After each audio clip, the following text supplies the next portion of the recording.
हुसैन आलम police station की जानिब से साइबर जराइम से मुतल्लिक दीनी तालीमी इदारे दीनी अल अरबी में शऊर बेदारी मुहिम चलाई गई।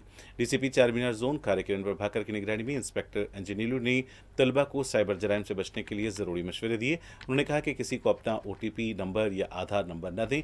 अगर कोई कॉल करके लालच देता है तो इस पर भी तवज्जो न दें।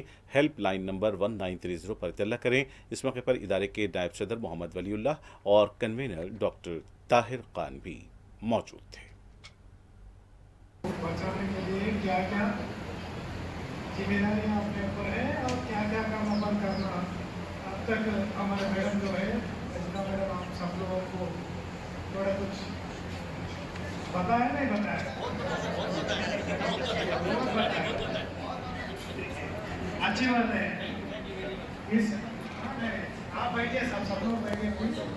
ये गरीब लोग रहते हैं, वो लोग गली गली घूम के अब तक बहुत दुकानें चले गए। हमारे यहाँ ना छोटे एजर में कुछ न कुछ स्कूल गए तो कुछ न कुछ खाने के लिए क्या मिलता था? फली पट्टी मिलता था, हाँ, और चिक्की मिलता था, हाँ, और क्या बोलते हैं, बटाने मिलते थे। बटाने कितने लोग बटाने खाए थे? सब लोग खाए। स्कूल का वो चीज़ मिलते थे, जाम मिलता था, जाम। अभी क्या मिलता? जो भी मिला वो खाए तो दांत पूरा खराब हो जाता, वैसे चीज मिलता है नहीं। तो अपना खाने का चीज से अपना जिस्म बनता, अपना जिस्म से अपना ख्याल रहे।